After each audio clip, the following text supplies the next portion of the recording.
Família é projeto de Deus. Então, a sua vida sentimental é muito importante. Você que ainda não foi feliz, não teve sucesso na sua vida sentimental, não foi feliz no amor. Vamos orar para Deus tirar o embaraço, para Deus quebrar maldições, abençoar a tua vida. A bênção na vida sentimental faz parte da prosperidade. Aleluia. Tem coisas que o dinheiro não compra. Tem coisas que não adianta ter conta bancária gorda. Tem pessoas que têm tudo que muita gente gostaria de ter ao alcance das suas mãos, porém não são felizes em sua vida sentimental. E o verdadeiro amor, aquela pessoa que tem as suas características, que preenche as suas expectativas, que tem a sua identificação, que tem a sua digital, essa pessoa você não vai encontrar em qualquer esquina. Essa pessoa é alguém especial que Deus preparou para você. Como se diz por aí, toda panela tem a sua tampa, e com certeza a sua tampa está em algum lugar te esperando. Então nós vamos orar para que Deus prepare esses encontros, né? Para que Deus prepare tudo, e Ele é fiel para mudar a tua história. Ele é fiel para mudar a situação. É vontade de Deus que você seja feliz. Porém, muito cuidado para não cair em jugo desigual. Muito cuidado para não entrar em ciladas. Queira ter alguém que corresponde aos seus anseios, às suas expectativas, aos quais você tem afinidades. Vocês vão ter projetos juntos, vão ter metas em comum, né? Vão ter muitas afinidades, e Deus tem o melhor para a tua vida. É vontade de Deus que você seja feliz na sua vida sentimental. Constitua uma família e venha produzir na obra, venha ganhar almas para o Senhor, ou fazer algo para o reino de Deus que seja tão importante. Você é importante para Deus, e Deus quer te usar. E Deus quer colocar na sua vida alguém especial, que venha ser um colaborador, ou um adjuntor ou uma adjuntora, companheiros para andar de mãos dadas na obra do Senhor. Isso aí você não encontra em qualquer esquina. Então muito cuidado para não sair por aí se envolvendo com um e com o outro, porque quando aquela pessoa que você tanto sonhou para estar ao seu lado, quando aquela pessoa aparecer, cuidado para você não estar envolvido com outra pessoa e aí perder a oportunidade. Porém, depende das suas atitudes. A felicidade consiste nas pequenas coisas. Nós precisamos ter atitudes. Atitudes fazem toda a diferença. Atitudes de coragem. Nós precisamos saber realmente aquilo que nós queremos, saber identificar o que nós anseiamos, os nossos anseios, as nossas expectativas, o que nós queremos realmente. E a partir do momento que você sabe muito bem o que você quer, então você vai em busca daquilo que você precisa, em oração e da pessoa certa. Cuidado para não cair em ciladas. Livro de Juízes, capítulo 14, versículos 5, 6 e 7. Desceu, pois, Sansão com seu pai e com sua mãe a Tímina, e chegando às vinhas de Tímina, eis que um leão, ou um filho de leão, bramando, lhes atacaram. Então o Espírito do Senhor se apossou dele, tão possantemente, que o fendeu de alto a baixo, como quem fende um cabrito, sem ter nada na sua mão. Porém, nem seu pai, nem a sua mãe deu a saber o que tinha feito. Sansão era um homem diferenciado, ele não era um homem normal, ele não era um homem comum. Sansão tinha uma força sobrenatural, ele era nazireu de Deus, ele era um homem consagrado, ele não poderia passar navalha na sua cabeça, ele deveria obedecer à lei. E em contrapartida, o Espírito do Senhor se apossava de Sansão, de tal maneira que ele tinha uma força subhumana, uma força sobrenatural. Sansão era um homem fora do comum. Então, um certo dia, quando foi atacado por um leão novo, então quando o leão o atacou, ele fendeu o leão como se fosse um cabrito. E ali ele já estava, então, ele percebeu que ele não era uma pessoa comum. Ele percebeu que ele tinha dons acima da média. Ele era um homem superdotado com dons especiais. Sansão era um homem especial, um homem que tinha uma força fora do comum. E ele começou então a observar tudo aquilo. Ele viu que ele não estava na média, ele estava acima da média do povo. Ele tinha uma força diferente e ele era um líder. Porém, ele conheceu Dalila. E Dalila não era do povo de Israel.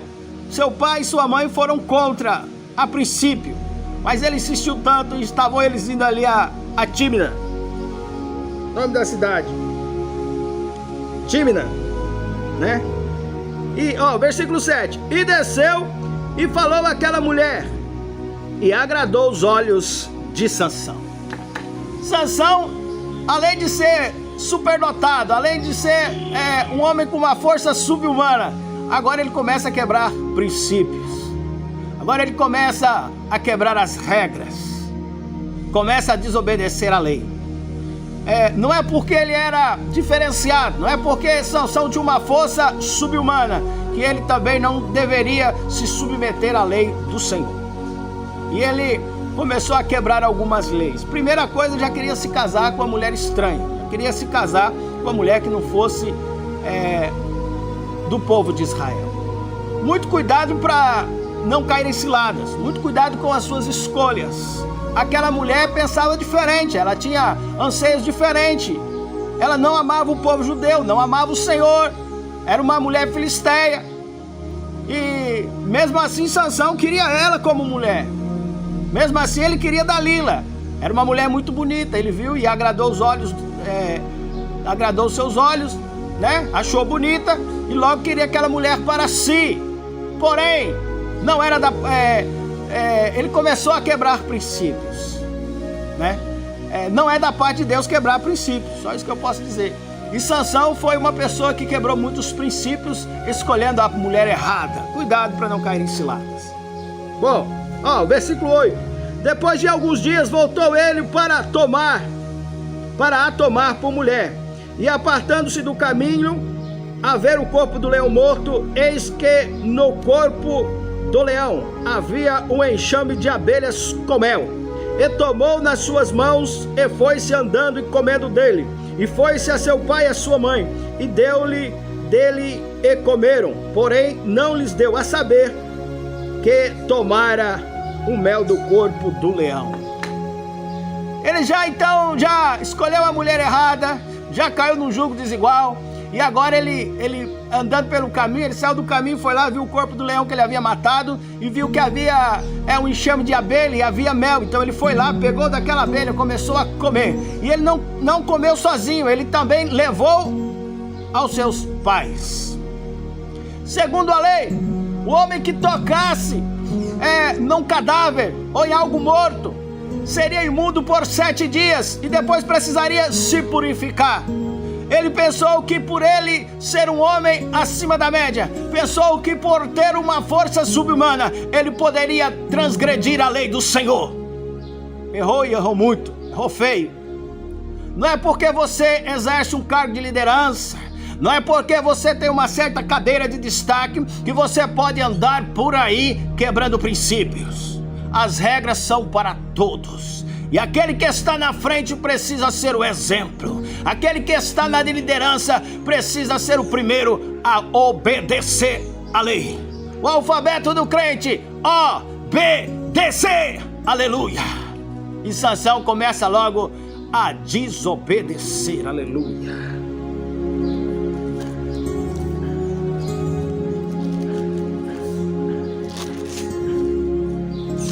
Toda honra, toda a glória sejam dados ao nome do Senhor Jesus.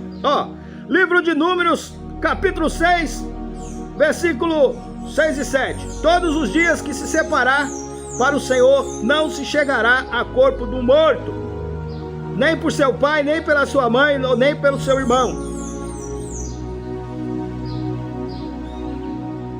Por eles não se contaminará quando forem mortos. Portanto, o nazireado do seu Deus está sobre a sua cabeça. Ele não podia nem passar navalha, ele não podia tocar em mortos. E ele pega então, começa a comer do favo de mel que tirou do leão morto. Ele tocou do morto, ele ainda levou do mel, levou para sua família. E seu pai e sua mãe também se alimentaram daquele mel. O salário do pecado é a morte. Aquele leão morto, ele simbolizava ali o pecado. E além dele pecar, ele ainda pegou daquele mel e ainda levou para sua família. Cuidado quando você se envolve com pessoas erradas, porque quando você se casa, você casa com a família também. Então você pega lá o seu jugo desigual e traz para dentro da sua casa, traz para dentro da sua família e começa a conviver com a sua família e contaminar a sua família. Muitas vezes com conceitos errados, muitas vezes com situações que vai te colocar em situação de risco ou até mesmo de tirar a sua própria vida. Muito cuidado. E Sansão cometeu muitos erros. Ele caiu numa cilada. Mas a cilada que ele caiu, ele começou quebrando princípios, escolheu a pessoa errada e aquela pessoa o traiu ou vendeu para os filisteus. Terminou sua vida como escravo, com os olhos vazados.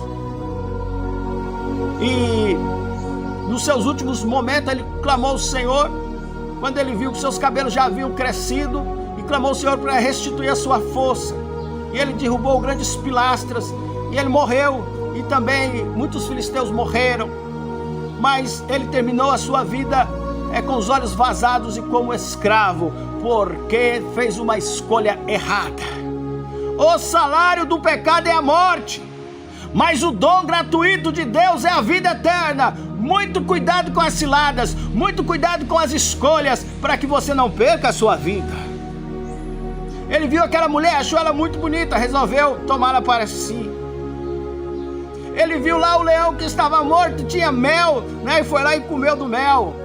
O mel simbolizava o pecado muitas vezes é doce, mas você come ele, o salário do pecado é a morte, e o destino dele é a sepultura. Cuidado com a mulher que você anda olhando por aí, cuidado para não se envolver com mulher casada. Tem um ditado por aí que diz que mulher casada cheira chumbo, cheira caixão. Muito cuidado com quem você se envolve. Busca a presença de Deus, faça a vontade de Deus e cuidado com escolhas erradas. Muito cuidado para não cair em ciladas. Como eu já disse, não se envolva com a pessoa errada, porque quando a pessoa certa chegar, você já está comprometido.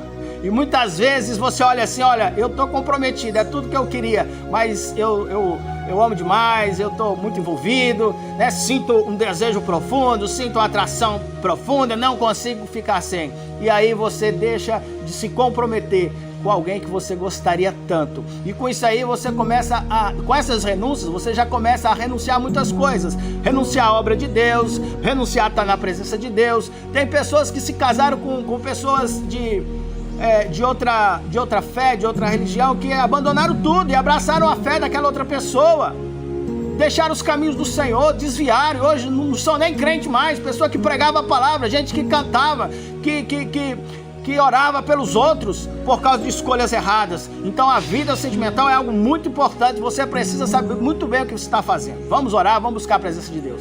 Senhor meu Deus, eu quero apresentar esta pessoa que está orando comigo agora. Olha aí, Senhor, vai de encontro agora esta mulher, esse homem, essa pessoa, Pai, que precisa tanto de alguém ao seu lado. Livra o teu filho, livra a tua filha do jugo desigual. Senhor, cuidado, Senhor, meu Pai, abençoa o teu filho para que ele tome cuidado. Meu Pai, cuida do teu filho, Senhor, meu Pai, da tua filha, para que não se envolva com pessoas erradas. Prepara alguém para estar ao lado, Senhor, mas que seja a pessoa certa. Deus, fortalece o teu filho, fortalece a tua filha nesse momento, ao qual, Senhor, meu Pai, essa pessoa precisa, Senhor, meu Pai, tanto de alguém, essa pessoa que está carente. Meu Deus, não deixa essa pessoa se envolver, Pai, ou entrar em julgo desigual. Guarda a vida do teu filho, guarda a vida da tua filha, em nome do Senhor Jesus. Em nome do Senhor Jesus, todo encantamento, amarramento na vida sentimental caia por terra agora. Em nome do Senhor Jesus, sejam anulados agora os decretos de morte, separação, de destruição. Todo mal sai para nunca mais voltar. Em nome de Jesus. Eu sou Wesley Santiago, de Rondônia, Brasil. E esta é a oração pela vida sentimental. Se você crê, recebe em nome do Senhor Jesus. Amém. Glória a Deus.